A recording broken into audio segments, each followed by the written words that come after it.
Kim Beazley's visit was the chance for Newcastle to prove it really does deserve the Anzac Frigate contract. With the competition reduced to just one, the Victorian Williamstown Consortium, and the industry, the facilities and the enthusiasm to handle the task, many believe Newcastle has the job sewn up. But the city can't easily forget the rejection it suffered in the battle for the submarine contract last year. Many then believed Newcastle was the logical choice.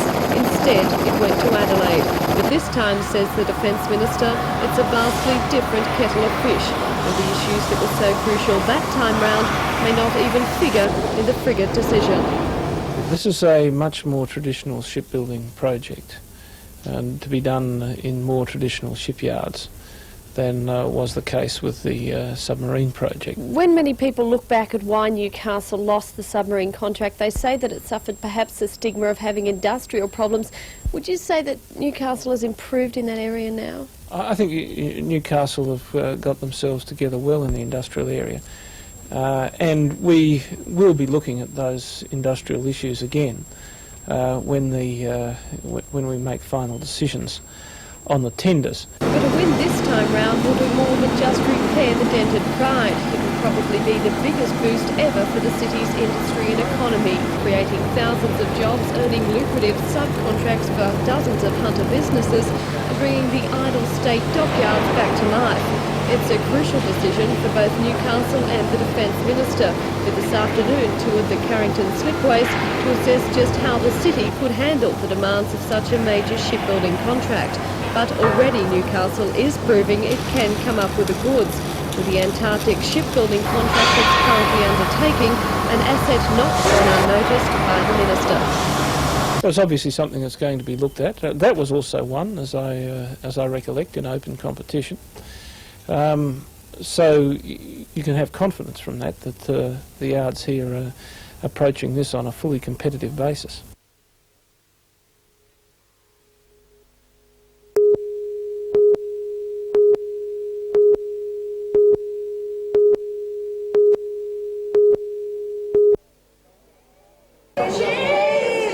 Champagne and hot shampoo was making their bubbles at the hospital's laundry this morning. While the linen piled up in the corner, the staff were having the time of their lives, celebrating last night's windfall, which sent $250,000 the way of 6 laundry staff. All women and all deliriously happy, they'd been religiously entering the coupon, appropriately called the 6 of us, for just over 11 months. It said they'd never expected it to amount to anything.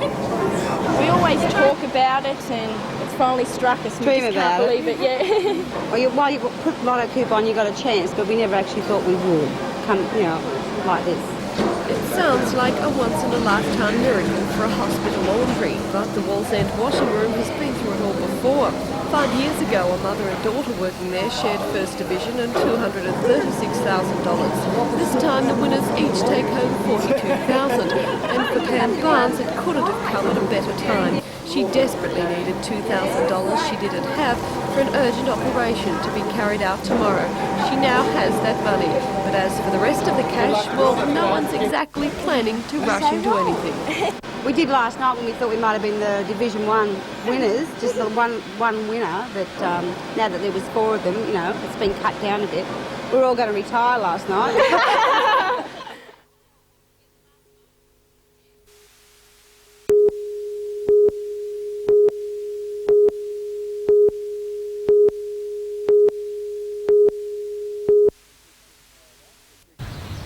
16-year-old Ashley gets up at 4:30 every morning, 6 days out of 7, to ride his bike.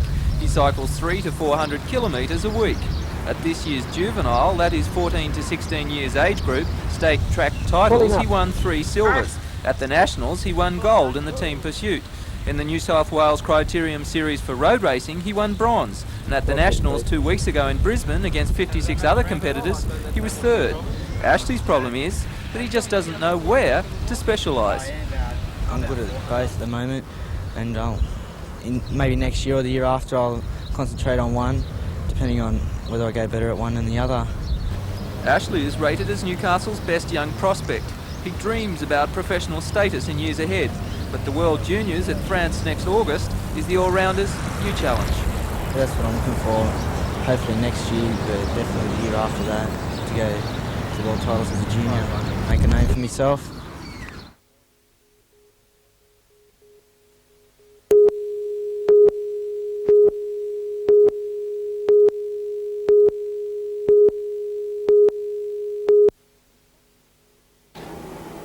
Construction began at Burleigh on Queensland's Gold Coast in August last year.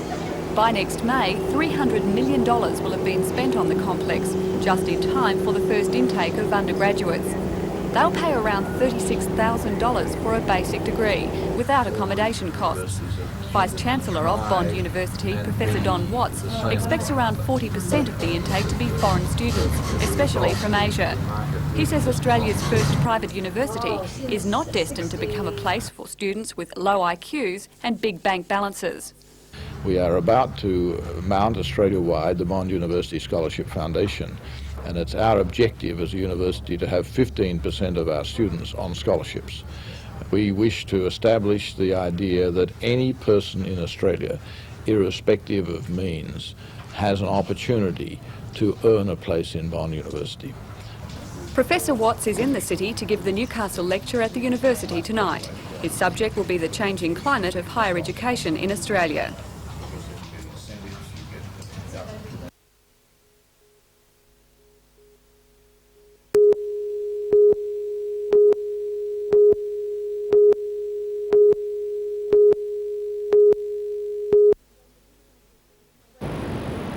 When the Newcastle City Council called for tenders at the beginning of the year for the redevelopment of the Bar Beach Pavilion, Moyland and Sharp were the only takers. The Newcastle builders applied for the lease of the pavilion for 40 years at a rental of $1 million and submitted this redevelopment plan, which called for the demolition of the existing building. The replacement would be a large building featuring, among other things, a variety of bars and restaurants to be completed within 7 months and costing $4.7 million at no cost to the council. At first, council was impressed and recommendations were made to accept the proposal in principle. But then the residents of Bar Beach intervened, claiming the plan was allowing the privatisation of a public facility. By circulating petitions and packing a council meeting, they eventually had the desired effect on the Lord Mayor, Alderman John McNaughton, who expressed his reservations about a proposal which allowed for 4 bars on a family beach. At last night's council meeting, the people won, with a rejection of the Moyland and Sharp tender and the acceptance of a new low-level replacement. In just 2 weeks, tenders will be called for the demolition of the present pavilion and a new bar developer will be sought. But today, Neil Moylan of Moylan and Sharp said his company wouldn't be amongst the applicants. He said council had acted only to suit a few members of the community and that the best interests of the people as a whole had been overlooked. Mr Moylan claimed the new plan was unviable and would not offer Bar Beach the huge potential his company's plan could have. Meanwhile, in another big decision made at last night's council meeting, the city's controversial military museum will now go on display at the Regional Museum. After being purchased in 1984 by the sacked Newcastle City Council for $500,000, it has sat virtually gathering dust. But after being lauded a huge success while on display this week at the travelling Bicentennial exhibition, Council have now decided it deserves a place in the Regional Museum. I think that the museum started off with a great deal of enthusiasm. I think that's apparent. It was hoped the display could help to boost the museum's ailing finances, which has been plagued with problems since opening in May.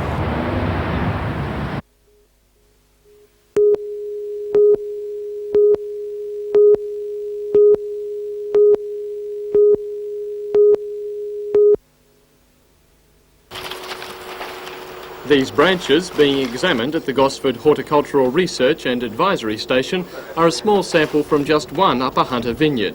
In many of the offcuts, staff are finding exactly what they are looking for. This is the grub form of what some consider a major threat to the lucrative Hunter wine industry. Where it occurs in the Colburn area, there is considerable damage. There's a high percentage of vines infested, and the physical damage of the attack is severe in a particular vine. Dr Stephen Goodwin is Senior Entomologist at the Gosford Research Station. He has been examining the borer and testing insecticides to combat it when it emerges from the vines in its adult form. Fig Longicorn is in fact native to Australia, and there are records of its presence in the valley from early this century. However, Dr Goodwin says the last drought allowed the beetle to badly infest weakened vines, and with the banning of organochlorine pesticides, vignerons could be facing a long battle. We have been advising growers who have the problem, particularly of fig longicorn beetle, to implement an adult spraying program through spring and summer, basically monthly intervals, with chemicals like Lawsban and Supricide, both of which are registered on grapevines in New South Wales. Are you seeing any results from that yet? We can't monitor the effect of those. It's very hard. You don't see the adult in the vineyard. All we can do is rely on growers' reports in subsequent seasons as to whether they feel the problem is getting worse or getting better. And from what we can gather, that approach hasn't been working. Well, what exactly does it do? What damage does it occur to the vine? There are two considerations to that question. One is whether there's a loss of yield, and the other is what is the long-term effect to a vineyard. As far as loss of yield is concerned, we can't measure it. I mean, there is no way. I'm not saying that there isn't a loss of yield. There may be, but I don't know, and I don't think we can record that. As far as the long-term influence in a vineyard, well, you only have to look at the damage to realise that there's got to be a reduction in the lifespan of a vineyard, because particularly fig longicorn, I'm really talking about fig longicorn here, you get successive generations in the same vineyard and damage accumulates and it builds up. There is almost nothing inside some of these vineyards. They've been so badly eaten out that sooner or later it's got to tell. The Department of Agriculture has allocated $21,000 for a year of research into the problem, but according to Dr Goodwin, that will barely scratch the surface. He says he is disappointed that those most directly affected by the borer aren't also prepared to contribute to its eradication. Several months ago, the Hunter Valley Vineyards Association rejected an offer to fund a $100,000 research program dollar for dollar with the department. President of the association, Chris Barnes, says the Hunter has missed out on research funds anyway, and it is not fair to apply the use of pays principle. Although he could not say how much the vignerons would be prepared to contribute, Mr Barnes says they expect the department to first outlay a large percentage of the costs.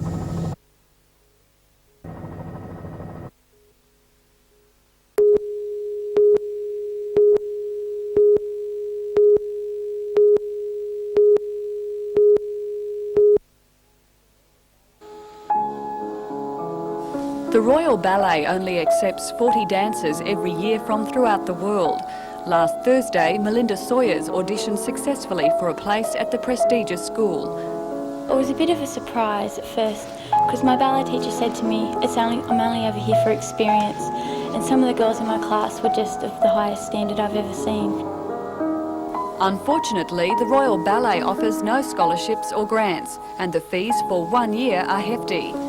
Melinda chose to leave school last year so she could practice ballet every day, giving lessons to reduce the cost of her own tuition fees, a demanding program that won't raise the money she'd need to study overseas.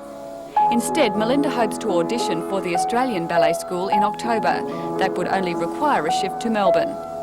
The vivacious teenager knows her complete absorption with dancing has left her no room for failure.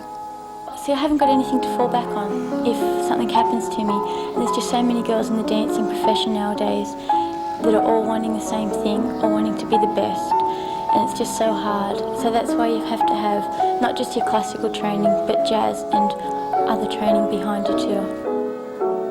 And with that strength and confidence, it seems likely she'll succeed.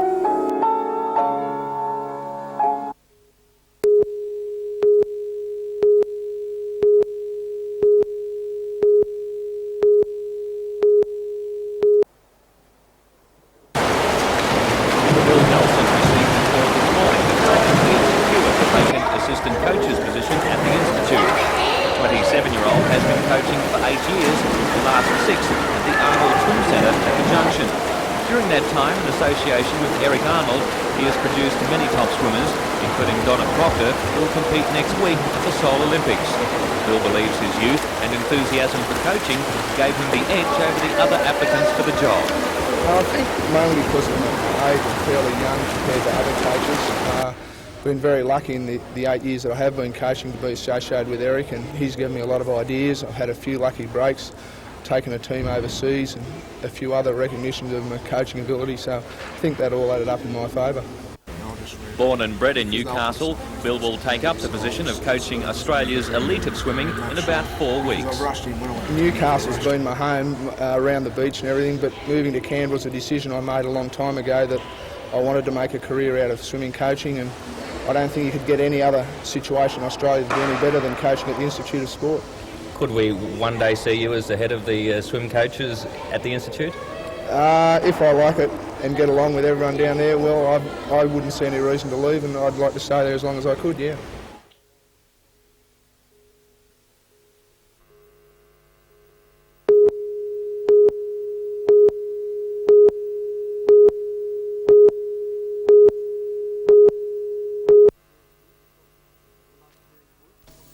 The lush green bush topped by purple flowers is unfortunately one of Australia's most recognisable plants. Few parts of the Hunter remain untouched by the weed, and the problem is not getting any better. Paterson's curse is quite a significant weed in the upper Hunter areas, and particularly in the Murrurundi Shire. Is it spreading? Yes, it is, and that's quite concern to a lot of producers in the area. The seed of Paterson's curse is being distributed down the river systems and creek systems down through the valley into the Scone area and lower Shire areas, so it's quite a concern to many producers in the district. The Department of Agriculture decided the only way to slow the hardy plant was through biological control in the form of a moth. For several months, Dr John Hosking has been mass rearing the Echium leaf miner at the Tamworth Agricultural Research Station. Last month, lab trials were completed and the moth was released into the Murrurundi Shire. It mines the leaf, and that reduces the photosynthetic area of the leaf and decreases the amount of nutrients that can go through to the flower heads, and therefore will decrease the quantity of seed per plant. And if they get into the very young rosettes early in autumn, they'll knock out quite a few of the rosettes. This is in fact not the first time such a release has been made. The Echium leaf miner was also put into the field in 1980. However, it failed to establish itself because of very low temperatures that night, followed by a very dry period. A High Court injunction prevented the department releasing any more moths. Dr Hosking is quietly optimistic about the results this time. It looks fairly promising. It does quite a bit of damage in the glasshouse, but whether it's going to reduce the amount of Paterson's curse you see is still to be seen. Reserve which is echoed by Scone District agronomist Ross Watson, who warns graziers not to expect a quick solution. Like a lot of biological agents, that they don't always perform as we would have hoped. So I think, Cole, the point is for producers not to wait for a miracle. Let's wait and see, but in the meantime certainly maintain recommended programs for controlling Paterson's curse, such as a herbicide program, pasture improvement.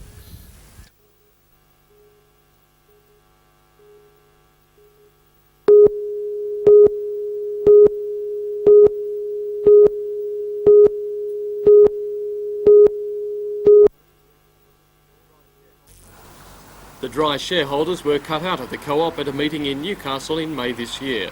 The cooperative board says the measure was necessary to bring the co-op into line with government legislation requiring all such organisations to be controlled by producing members. The Dries fought back, however, calling their own meetings and making representations to the Minister for Business and Consumer Affairs, Jerry Peacock. On Thursday, they were celebrating at least partial victory. The Minister has announced he will seek Cabinet approval to change the Cooperatives Act to preserve a degree of equity for inactive shareholders whose shares are required to be forfeited. The Minister also announced that he would recommend an interim law be introduced to cover the dry shareholders already affected. This will possibly take the form of the allocation of ex-shareholder notes of equal value to a share but not carrying voting rights. Buying back the dry shares cost the co-op $6 million, a capital base it is now desperate to replace. That partly prompted another meeting in Newcastle this week, where the active shareholders overwhelmingly voted to up the minimum holding from 5 to 50 shares. The meeting also agreed to regional representation on the board of the co-op. However, food company Bedella is appealing the legality of the meeting in court, and if it wins the action, both resolutions will be declared void. General Manager of Dairy Farmers Don Kinnersley says the co-op has not been weakened by the removal of the dries, but admits he would welcome their money back now there is no risk of their influence. Whilst I fully support the current legislation, we could live with the Minister's suggestions as long as the control of the cooperative remains in the hands of the active members. And that, after all, is what the legislation was all about.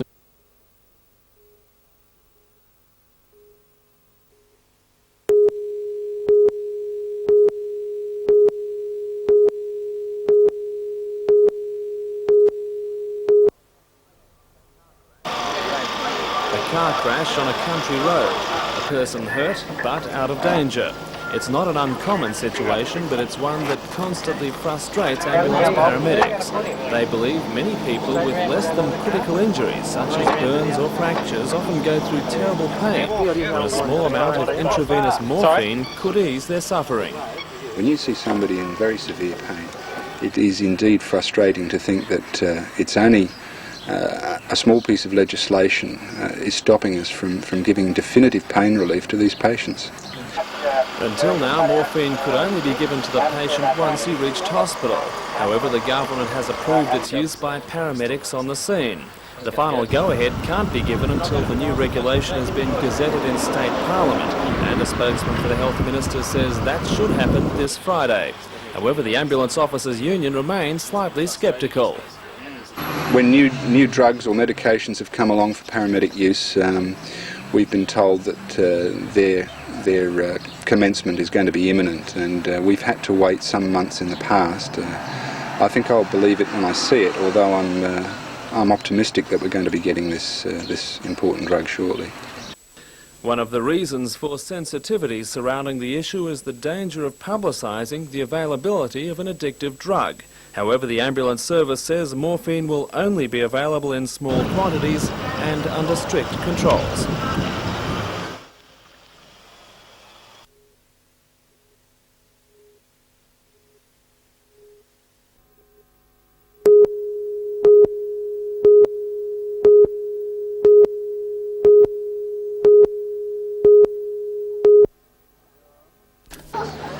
There are 145 preschool and childcare centres in Newcastle, employing around 370 trained staff. Michael Raper from the Independent Teachers Association says he fears for their jobs. In a statement today, he attacked the draft proposal, opening the door to allow untrained people to work in preschool and childcare centres, labelling it as a capitulation to the private profit-making childcare lobby. Judith Cowley, the Director of Early Childhood at the Hunter Institute of Higher Education, says that employing people without formal education is a backward step. She says research throughout the world has proven trained teachers are essential when dealing with young children.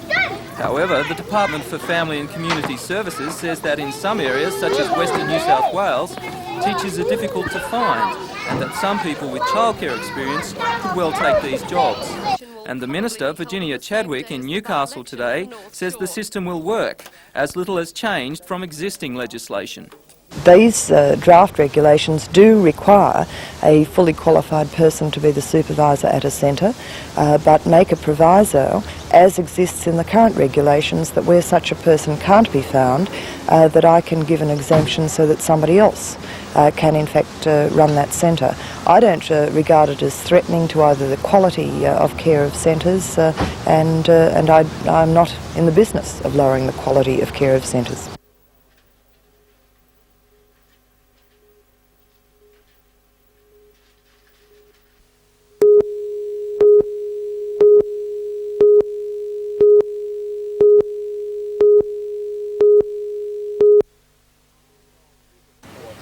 The Ingersoll's visit to Newcastle is a prelude to its appearance in the Bicentennial Navy Salute in Sydney. But today, ship's commander Joe Lee Frank took the opportunity to place a plaque in Newcastle recognising not only Australia's 200th birthday, but the 200th anniversary of the American Constitution.